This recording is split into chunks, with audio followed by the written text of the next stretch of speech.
दोस्तों नमस्कार। आज मैं चर्चा करूंगा ईएसआईसी में यदि कोई व्यक्ति को जो कर्मचारी है उसको अचानक इमरजेंसी में जैसे भगवान ना करे हार्ट अटैक हो गया है तो वो क्या करे।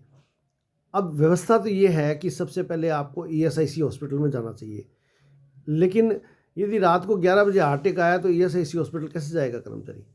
इसी प्रकार से दूसरी व्यवस्था ये है कि वो टाई अप हॉस्पिटल में जाए। टाई अप हॉस्पिटल उनके पहली बात तो कर्मचारी को पता नहीं होता, और पता होता है तो फिर टाई अप हॉस्पिटल जैसे दूर है और इमरजेंसी के समय में कर्मचारी को अपने नज़दीकी हॉस्पिटल में जाना होता है, तो ऐसी स्थिति में वो क्या करे, क्योंकि जो नज़दीकी हॉस्पिटल है वो टाई अप नहीं है और ईएसआईसी का ऑफिस या जो ईएसआईसी का हॉस्पिटल है वो उसमें खुला नहीं है, तो क्या करें।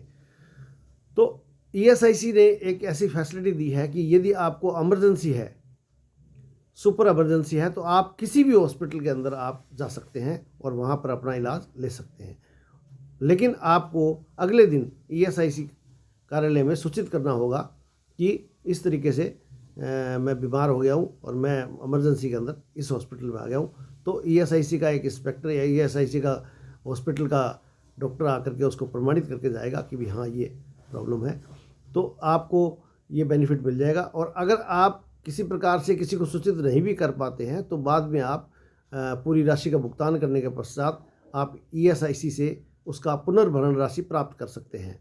ये केवल उन लोगों के लिए है जो सुपर इमरजेंसी के अंदर हो, उनको उनके बेनिफिट के लिए है, उनके परिवार के लिए है, तो ये बेनिफिट वो प्राप्त कर सकते हैं।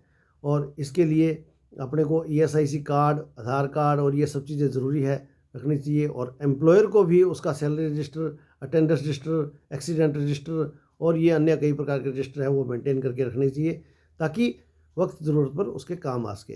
दोस्तों ईएसआईसी में आप अगर ईएसआईसी के टाइम में अगर छोटी मोटी समस्या है तो आप ईएसआईसी के हॉस्पिटल में जा सकते हैं।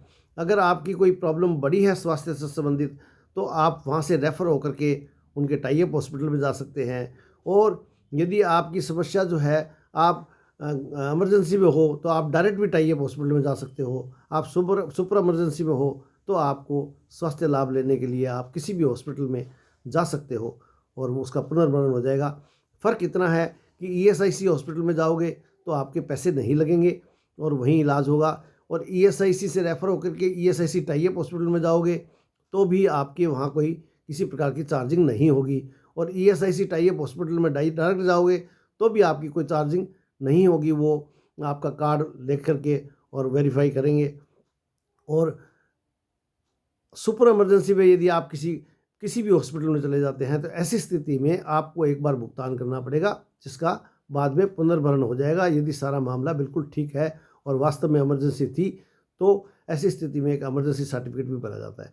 दोस्तों इसी प्रकार से आपको यदि कोई ज़्यादा जानकारी लेनी हो तो एक कंसल्टेंट है गौरव, मिस्टर गौरव, उनसे आप जानकारी प्राप्त कर सकते हैं। ईएसआई एम्प्लॉयर जो है वो अपने ईएसआईसी का चालान जमा करवाना या किसी प्रकार की जानकारी या किसी प्रकार के नोटिस के जवाब दोबारा दिलाना आदि चाहते हैं तो आप वो कंसल्टेंट से बात कर सकते हैं।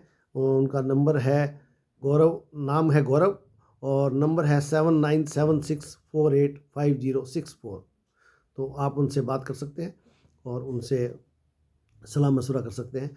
और दोस्तों मेरा ये वीडियो बनाने का उद्देश्य जो है वो केवल आपको, आपके कर्मचारियों को और ऐसी परिस्थितियों में उनको बेनिफिट मिले ये जानकारी देने के लिए है। किसी का प्रचार प्रसार करना मेरा उद्देश्य नहीं है, ना ही मेरा कोई किसी प्रकार का कोई ईएसआईसी से कुछ लेना देना है। आप को सबसे ज़्यादा तो जो है वो सब ईएसआईसी ऑफिस में जा कर के जानकारी लेनी चाहिए, और ऑथेंटिक जानकारी वहीं से मिल सकती है, तो वो जानकारी देते हैं और पूरी आपको उसका बेनिफिट मिलता है। तो दोस्तों अगर वीडियो अच्छा लगा हो तो इसको लाइक और सब्सक्राइब कर दें। धन्यवाद। जय हिंद।